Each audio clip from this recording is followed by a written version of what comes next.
Nagbabalik ang schoolmates, so now let's dig deeper to this, no? Kanina, we talked about yung inyong mga habit of posting everything online, no? But now, you have this in you na you still post or less or none at all sa inyong mga social media. Paano kayo napunta sa ganong sitwasyon? Na parang ayoko na mag-post. Ano yung nag-trigger sa inyo not to post something online?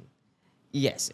Yung nag-trigger po sa akin na hindi mag-post online po is sa Facebook po kapag nasa ibang bansa po ko, like parang every 10 to 15 minutes bigla po akong magpipic or video, tas iso-story ko na lang po. Tas minsan po yung unang story ko madaming likes po, di ba? Tas nung padami ng padami parang nawawala na po yung mga likes nila. Kaya napapansin ko na po na napapagod na po silang tumingin sa story ko kasi sobrang dami ko mag-story. Yeah. Kaya ayun po, di na po ako nagsustory ng masyado. Ang bilis niyang ma-convince.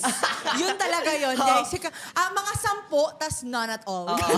Kumbaga, mga 15, pero wala na. Parang, minsan gusto nila, minsan, ayaw na ba nila? Ayaw nila ba sa akin? Oo, parang napagod na siya. Ikaw Oo. ba, Sammy? Kasi medyo na-interest ako dun sa fact na you're in an art community where people want to see more. Diba? So parang, you mentioned kanina specific yung Inktober. So parang, was there a specific like experience for you na you got a negative feeling about this post? Tapos parang, wag na pala. Next time na lang. Ganun. Ano po kasi, sobrang daming magagaling po dun sa community namin. And at the time, mga 13, 14 pa lang ako. And syempre po, hindi naman po super refined. Tapos, yung breaking point ko po is, meron pong 12 years old na pumasok sa community and napakagaling niya po. Okay. Like, everyone was so proud. And syempre, ako din proud, but at the same time, like, May bitterness. Parang, wait, I was the youngest Questioning here. yourself. ako yung bunso. Anyari? Oo. I see. Like, ano po, yung mga content, ganun-ganun, lahat na po usually galing sa kanya. And so I thought, I'll take a step back na lang, ganun, and let her grow. Kasi she's really good po eh. But did you ever feel na parang kapag nagpo-post ka, hindi ba siya, mas dapat nga nabuboost yung self-promotion mo? Or parang mas nagkaka-comparison ka Or kasi? lalaban ako. Oo. Usually po, yung ano po kasi pag Facebook, 100 likes, masaya na, ganun. Sa amin po, usually mga 1,000 sa napakalaki ng community. And sometimes, bumababa po yung numbers ko sa 50. Okay, so doon mo nakikita na, ay, kaya ba kaya nauso yung hide likes? Yes. Actually, ayun nga rin yung sasabihin ko dapat eh. Na parang on some point, nakakatulong din sa mga nagpo-post yung tinatago yung mga likes. Kasi ayun din talaga mantra ng Gen Z ngayon eh. Na parang, konti lang yung likers ko compare sa kanya.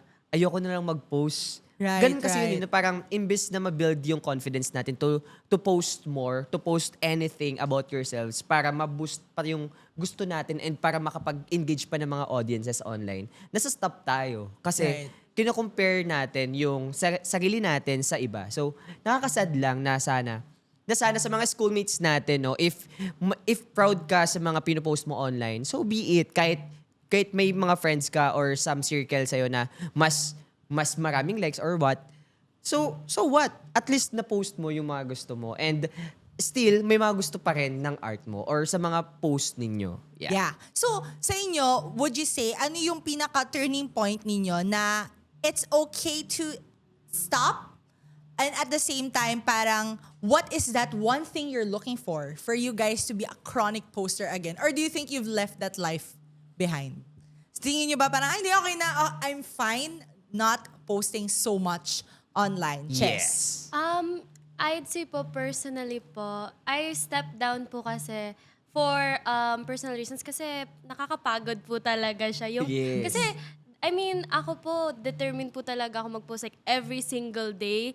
But then, it came to a point na parang I'm just tired and I want to rest na talaga. So, parang for me, parang for me na lang talaga tong social media. For me, magpo-post ako if I want. Like, ako na, decision ko na to. Like, I don't need to impress anyone or anything for that matter. Parang sa akin na lang po talaga. Okay, sariling desisyon. Kumbaga kung ayaw ko, ayaw ko. Yeah. Kung gusto ko, yun, popost ako ng ganyan. Yeah. Pero Kala ko sinabi niya, parang for me na lang yung social media, meaning ako na lang yung audience. sa social, Sarili ko na lang in to. private. Oo, hide ko na lang. Yeah. Pero dumating ba sa point ng life ninyo sa social media na kaya kayo nasa stop mag-post kasi nag-e-enjoy kayo mag-scroll na lang and makatingin ng iba?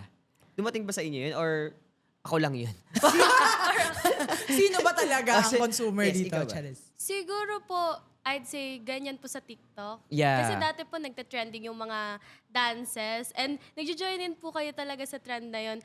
But then parang nakikita mo na lang yung iba so parang sige mag-doom scroll na lang tayo. Yung effort to mag-ano. post is too much. Like let them be. Let them have that spotlight. Zach, ikaw, like, did you enjoy being a consumer more than a content creator? Yes po, mas na-enjoy ko po magiging consumer kasi mas marami po akong nakikitang ibang creator. Tas minsan po may mga nafe-favorite po ako na mga kapag break time po, pinapanood ko na lang po sila Yeah. para maging masaya. Like, for example po kasi nung isang time, na-stress na po ako sobra sa schoolworks kasi ang dami pong pinapagawa. So, ginawa ko na lang Shoutout po. sa mga teachers na maraming pinagawa sa kanya. The joke. At Pasko pa talaga ang deadline. Yeah. Pero ayun nga po, na pinanood ko na lang po siya, tas doon nga po, bigla po akong sumaya, like mas na-energize po ako na gawin ko po tong isang assignment po. Tas ayun po, Okay. natapos ko po siya in parang mga 2 hours na lang po, imbis na yung isang araw palagi. Grabe. So, ibig Naging sabihin... productive siya. Oo, naging mas proactive siyang tao. Wow. So, syempre, shoutout dun sa influencer na yun. Yes. Na napagawa siya sa kanya, no? Paminsan kasi for some people, hindi na worth it yung mag-post kasi higher yung effort that you exert to actually create a content. Yes. Rather than just, may Scroll to watch. instant gratification. Oo. Pag parang mas okay na nagko-consume ka na lang, di ba? So, may downside ba sa inyo naman yung part na naging Scrolling. consumer or scroller na lang kayo? Sammy? I guess so po. Kasi minsan po, imbes na gumawa ako ng homeworks, kasi marami din po binibigay, ano na lang po, yung mga gabi ko puro scroll na lang, like na kung Yeah. ano. Numbing the pain. Numbing the pain. So, ikaw din ba, Chess? Yes po. If si Jervis po naging productive, ako po naging unproductive naman po. Baliktad. Talaga. Hawakan mo siya. Yes po. Kasi parang instead na gagawin ko po to, nagsiscroll na lang talaga. And so, parang I don't get any work done kasi parang mas na-interest na ako and then mas tinatamad ka na talaga. Ganun. Lalo na kapag napasarap ka sa kakascroll, Yes po. kakatulugan yan eh. Yung kunwari, Correct. mamaya ko na gagawin yan. Madali lang sa akin yan. Scroll. Mga Tapos 30 Nakatulog nakatulog na. na. Correct. Tapos gagawin na lang bago pumasok. Correct. Yan, eto. In your own personal opinion, do you think social media became more or less social in the future? And interaction to your circles personally is much way better and easier?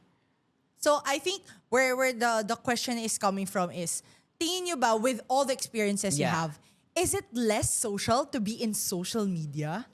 And does that mean na parang in the future, mas magre-revert yung mga tao into like Social actual media na lang. Yeah, physical oo. interactions? Ikaw, Sammy. Especially in the art community, digital art community.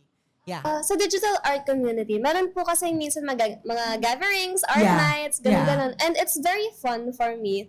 Pero in person kasi, meron din po akong friends from before na very posting. And usually, instead of chikahan lang kami, dinner, ganun, palagi po silang, huy, picture muna. Huy, wag ka munang kumain, kailangan ko to i-post. Yeah. So, minsan po, parang nakakaano na din siya. Nagiging hurdle Yeah. sa ano po namin, sa bonding po namin. Yeah. Yung mga chronic poster, no, na wait lang, susubukan na lang, pipicturean niya muna. Oo. Diba? And of course, kapag may mga gatherings, di ba? Dumating ba sa experience nyo na yun na nasa isang buong table kayo, tapos hindi kayo nag-uusap, nagsiselfone lang kayo? Did you feel that? Na parang, oh my God, parang lahat tayo, tsaka yung, kunwari, magkatabi tayo, or magkaharap tayo, i-message na lang kita kaysa kausapin kita. Kasi yung short range, magkatabi na lang kami, pero magsisend kami ng reels to each other. Did you ever have that feeling? And did you realize na parang, social media is much less social? Oo. Yes. Like, when it comes to family dinner time, medyo nag-aano lang, yung kakain ka, tapos yung nasa phone yung mga tao, and Yeah. then, iPad kid. yes. Babies. And then, parang gusto ko mag-conversate and then sila nakafocus na lang sa screen nila. So, Yeah. parang sige, hindi na lang pala ako Yeah. Pero nag-set ba kayo ng ng Boundaries? rule Oo, na boundary. para, kakain na, tanggalin nyo muna yung mga cellphone nyo, bawal Phones, muna yeah. manood or what? Sa inyo ba, Zach? Sa amin po kasi, kapag magdi-dinner na po kami, optional na po kung magfo-phone o hindi. Kasi ako po, nahihirapan po akong kumain kapag hindi po ako nanonood ng YouTube. Di siya makalunok. Ooh, iPad baby siya. Pero like, do any of your like parents ever like told you na, uy, kausapin mo naman kami. Huwag ka naman puro phone. May ganun ba? Conversations? Ay, hindi po. Kasi po, kahit minsan nanonood po ko habang kumakain, kinakausap ko pa rin po sila. Like, mas marami pa rin po yung usap Multitasker ko. siya. Yon. Iba ang attention span din. Yes, blended na natitrain user. yun sa'yo. Yeah. Blended user. Na-train ng mga blended learning. Ayan. So, syempre, guys, thank you so much for sharing your experiences. Sa aming pagbabalik, ano ba yung mga nangyayari na ngayon sa digital connections at malalaman natin kung ano yung impact nun. Because ito na nga tayo, Yes, posting sa our zero personal era. lives. Yes. At lahat ng yan ay sa pagbabalik lamang ng Schoolmates!